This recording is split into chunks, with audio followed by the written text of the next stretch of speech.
Indian army के सबसे special forces में से एक मार्कोस, द मरीन कमांडोज, जिसे मार्कोस शॉर्ट में कहते हैं। ये इंडिया के सबसे खतरनाक आर्मी है, सबसे खतरनाक।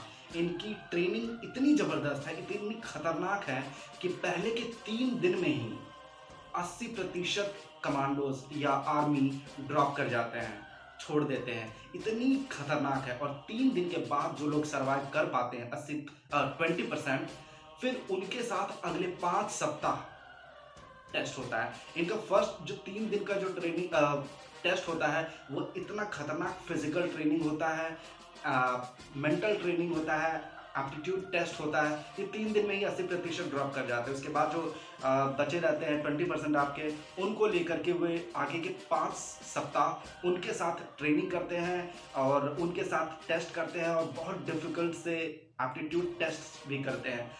इनको बेसिकली ट्रेन किया जाता है इंडिया के किसी भी क्षेत्र में, चाहे वो सबसे बर्फीला एरिया हो, सबसे पहाड़ी एरिया हो, जंगल हो, हवा हो, पानी के अंदर घुस के वॉर करना हो, पानी के अंदर छुप के या जंगलों में टनल बना के, किसी भी तरह के टरेन में इनको ट्रेनिंग दिया जाता है। ये बहुत ही खतरनाक होते हैं और इसीलिए ये इनकी ट्रेनिंग भी सबसे ज़बरदस्त, सबसे खतरनाक होती है और इनका ड्रॉपआउट रेट भी सबसे ज़्यादा होता है।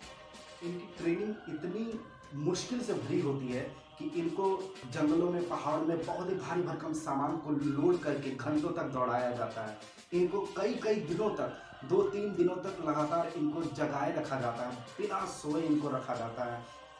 इनको बहुत लंबे समय तक पानी में डुबो के रखा जाता है। ऐसी इनकी ट्रेनिंग होती है।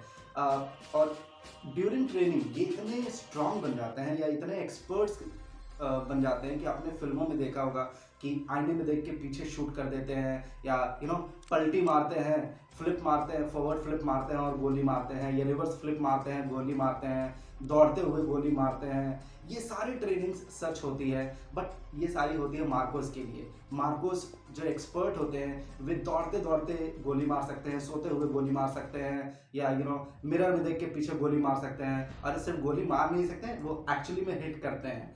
सो दे आर सो एक्सपर्ट। और इनकी जो अलर्टनेस होती है वो 0.27 सेकेंड होती है, मतलब 1 सेकेंड भी देर नहीं करते हैं। मतलब इन पर कोई अटैक हुआ या इन्हें कुछ थोड़ी सी भनक लगी और इनका जो अलर्टनेस है, काउंटर अलर्टनेस, वो है 0.27 सेकेंड। इतने प्रॉम्प्ट होते हैं ये लोग। उसके बाद इनकी ट्रेनिंग का जो सबसे लास्ट फेज होता है, जिसमें इनको जान जितना ऊंचा मड होता है, कीचड़ होता है, उसमें इनको 800 मीटर दूर तक क्रॉल करते जाना है और 25 किलो का वजन भी कैरी करना है। और करते करते जब आप 800 मीटर लगभग पहुंचने वाले होते हैं, तब लास्ट में आपको एक 25 मीटर दूर खड़े एक आदमी को मारना होता है। तो इतनी भयानक, इतनी मतलब ग्रूसम इनकी ट्रेनिंग होती है, तब जाके एक कोई मार्कोस बनता है। और जब भी एक fully equipped, fully expert Marcos जब बन जाते हैं, उसके बाद इनका काम क्या होता है, जब कोई स्पेशल काम होता है, जैसे कोई एम्फीबियस अटैक होता है, एम्फीबियस इन द सेंस कहीं पानी के अंदर घुस करके कोई काउंटर टेररिज्म अटैक, या फिर बर्फीली जगहों में, जंगलों में टेररिज्म अटैक वगैरह होता है, वहाँ पर इनका काम आता है। जो कि आपका पानी, ज़मीन, बर्फ, पहाड़, किसी भी तरह का टरेन हो, वहाँ पर जाके ये लड़ाई कर सकते हैं। उसके बाद ये हॉस्टेज रेस्क्यू में कहीं पर लोगों को क्या करते हैं टेररिस्ट, कुछ लोगों को किडनैप कर लेते हैं और उसके बाद बोलते हैं इसको छोड़ दो, उसको छोड़ दो, इतना $1 मिलियन दो, उतना $1 मिलियन दो। ठीक है, हॉस्टेज रेस्क्यू का काम करते हैं, काउंटर टेररिज्म भी करते हैं। कहीं पर कोई टेररिज्म अटैक हो गया तो भी इनका काम आता है। तो इस तरह से मार्कोस एक बहुत ही बड़ा रोल प्ले करती है। अब हम बात करेंगे पैरा कमांडोज की। पहली बात तो जिन कमांडोज की हम बात कर रहे हैं, ये डायरेक्ट सिविलियन से किसी की हायरिंग नहीं होती है।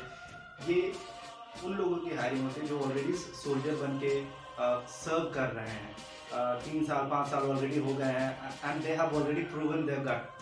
अब ये जो पैरा कमांडोज होती है, ये सिर्फ इंडिया के नहीं, दुनिया के सबसे एडवांस्ड, दुनिया के सबसे पावरफुल, सबसे स्ट्रॉन्गेस्ट कमांडोज में से मानी जाती है। और इंडिया के खास करके सबसे स्ट्रॉन्गेस्ट इन द वर्ल्ड मानी जाती है। इनको रेड डेविल भी बोला जाता है और ये इतने स्ट्रॉन्ग होते हैं, इनकी ट्रेनिंग बहुत खतरनाक होती है और हर सोल्जर की का सपना होता है, जैसे हर एक इंडियन का सपना होता है ना कि एक दिन IAS IPS बनना है, वैसा ही कुछ हर एक सोल्जर का सपना होता है कि एक दिन मैं पैरा कमांडो बनूंगा। अब इनकी ट्रेनिंग भी उसी लेवल की होती है, बहुत खतरनाक होती है और इसके लिए जो सबसे फिट, सबसे इंटेलिजेंट, सबसे मोटिवेटेड सोल्जर्स और जिसका दिमाग सबसे ज़्यादा स्टेबल होता है, उन्हीं लोगों को चुना जाता है। और इनकी ट्रेनिंग जो है इतनी निर्दय से भरा होता है, इनकी ट्रेनिंग, इनको 20 किलोमीटर दौड़ाया जाता है, 60 किलो का बैग पीठ में लाद, 60 किलो। जब हम लोग 25 किलो का एक चावल का बोरी उठाने में हालत ख़राब हो जाता है, इनको 60 केजी का बैग 20 किलोमीटर तक दौड़ाया जाता है, इतनी खतरनाक। इनको man to man assault practices भी कराया जाता है, फायरिंग वगैरह तो कराया जाता है। मेंटली रोबस्ट जब मैंने कहा, इसका मतलब ये भी है कि इनकी आप कह सकते हैं इनको चेक किया जाता है कि अगर गलती से ये पकड़ा गए तो क्या ये अपने देश की सीक्रेट्स को रिवील करेंगे। और उसके बाद इनकी अगली ट्रेनिंग होती है, इनको ऊपर में हेलीकॉप्टर में ले जाया जाता है और 33,500 फीट से बोल दिया जाता है तुम कूद जाओ, तुम अगर मरोगे तो बाद में देखा जाएगा, अभी तो तुम कूद जाओ। उसके बाद इनको डीप सी डाइविंग में भी ट्रेन किया जाता है। इनको लगभग हर एस्पेक्ट्स में इनको ट्रेन किया जाता है, अलग अलग टेरेन में ट्रेन किया जाता है। और उसके बाद जो ये उभर कर आते हैं, जो बन कर आते हैं, इतने स्ट्रांग रहते हैं। इनका ऑपरेशन 1971 में अगेंस्ट पाकिस्तान था, जब बांग्लादेश अलग हुआ। उसके बाद 1984 में ऑपरेशन ब्लू स्टार, जब अमृतसर में गोल्डन टेम्पल में अटैक हुआ था, उसमें सिविलियंस को बचाया गया था, टेररिस्ट को कैप्चर किया गया था। उसके बाद 1999 में कारगिल वॉर हुआ। अब इसी बात से अंदाज़ा लगा सकते हैं कि 1971 में महज 400 से 500 जो कमांडोज बांग्लादेश गए थे, सिर्फ 400 से 500, उन लोगों ने इतना कूटा, उन लोगों को इतना कूटा कि 93,000 पाकिस्तानी आर्मी को सरेंडर करवा दिया, सिर्फ 400 से 500 कमांडो।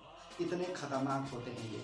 उसके बाद कारगिल वॉर तो आपको पता ही है, और उसके बाद operation Blue Star, without any civilian casualty इन लोगों ने टेररिस्ट को भी किडनैप कर दिया, पकड़ लिया।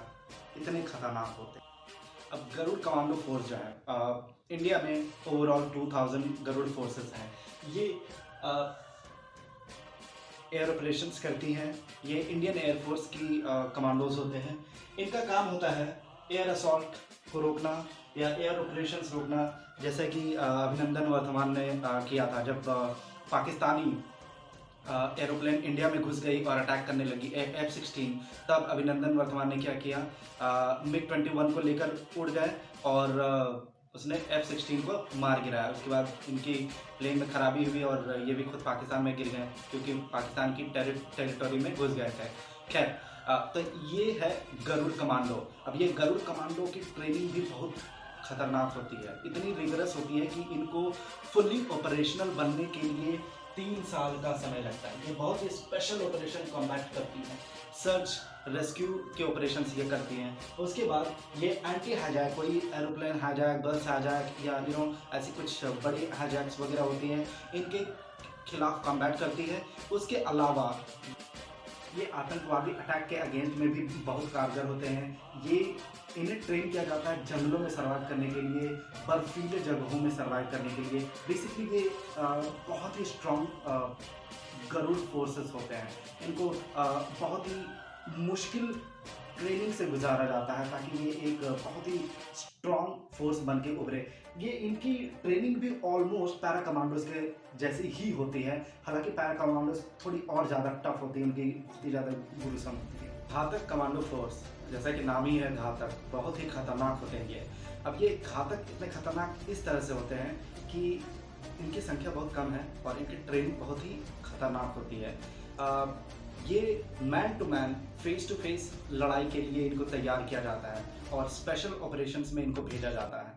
अब इनकी ट्रेनिंग में ऐसा होता है कि इन्हें कोई भी आर्टिलरी कोई दुश्मन देश का या दुश्मन की एरिया का आर्टिलरी या एयरफील्ड को तहस नहस करने की जिम्मेदारी इनकी होती है। उसके साथ साथ ये खुद की आर्टिलरी और एयरफील्ड को चलाने की नॉलेज रखते हैं, कि स्पेशलाइजेशन भी रखते हैं। उसके अलावा इनके ये एक्सपर्ट होते हैं आर्टिलरी और स्ट्राइक्स में, स्ट्राइक भी कर सकते हैं। ये अनडिस्प्यूटेड वॉरियर्स होते हैं, ट्रेंड फॉर रॉक क्लाइंबिंग। ये पहाड़ों में चढ़ने में एक्सपर्ट होते हैं, पहाड़ों में लड़ाई करने में एक्सपर्ट होते हैं। जैसे जंगलों में अधिकतर होता है कि वहाँ के ट्राइब्स पहाड़ों में छुप छुप कर लड़ाई करते हैं, वैसे एरिया में इनकी स्पेशलाइजेशन होती है, घातक कमांडोज की होती है। इनको बहुत ही एडवांस, जैसे पैरा कमांडो और मार्कोस कमांडो या गरुड़ कमांडो को एडवांस्ड वेपन दिया जाता है, वैसे इनको भी बहुत ही एडवांस्ड वेपन की ट्रेनिंग दी जाती है, इसीलिए ये बहुत ही खतरनाक साबित होते हैं। ये नेशनल सिक्योरिटी गार्ड होती है, एनएसजी होती है, आपने बहुत ये नाम सुना होगा कि जब भी कहीं पर कोई टेररिस्ट अटैक होता है या कोई बड़ी वारदात होती है, तो आर्मी की जगह में सबसे पहले एनएसजी कमांडोज को ही भेजा जाता है काउंटर करने के लिए। अब ये एनएसजी होते कौन हैं? ये ना ही आर्मी के अंडर आते हैं, ना ही डायरेक्टली पुलिस सर्विस के अंडर में आते हैं। ये आते हैं डायरेक्टर जनरल ऑफ आईपीएस के अंडर में। ये डायरेक्टली उन्हीं को रिपोर्ट करते हैं, उन्हीं के अंडर में ये सारा एडमिनिस्ट्रेशन चलता है।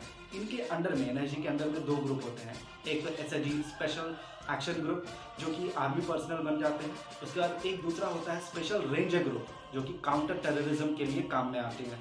अब इनकी भी ट्रेनिंग जो है इतनी ब्रूटल होती है, इतनी ग्रूसम होती है कि इनका ड्रॉप आउट रेट 80% होता है। 80% लोग या सोल्जर्स बाहर हो जाते हैं इस ट्रेनिंग में, और जो बचते हैं उसके बाद आगे उनकी और 9 महीने की ट्रेनिंग होती है, और उस ट्रेनिंग के बाद वो बनकर आते हैं फैंटम एनएसजी कमांडो।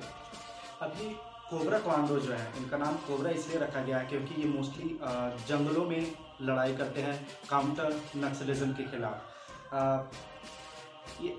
ये जो कोबरा कमांडो है, ये सीआरपीएफ का ही पार्ट होते हैं। इनकी भी ट्रेनिंग बहुत ही मुश्किल भरा होता है। अब ये सीआरपीएफ का हिस्सा होते हैं। इनकी स्पेशलिटी होती है कि ये जंगलों में इस तरह के कपड़े पहन लेंगे और ऐसे छुप जाएंगे कि आपको लगेगा पेड़ पौधे हैं, आपको पता ही नहीं चलेगा कि वहाँ पर कोई आदमी है। अब पानी में ऐसे घुस जाएंगे या पत्थरों में, मिट्टियों में ऐसे कपड़े पहन लेंगे या ऐसा कैमोफ्लेज बना लेंगे कि आपको पता ही नहीं चलेगा कि वहाँ पर इंसान भी रहता है। इनकी स्ट्राइक बहुत ही प्रिसिजन होती है। ये जहाँ पर शूट कर दिया समझो वो तो गया, मतलब बचने का कोई भी आसार नहीं है। उसके बाद ये गुरिल्ला वॉरफेयर में, जंगल वॉरफेयर में भी एक्सपर्ट होते हैं।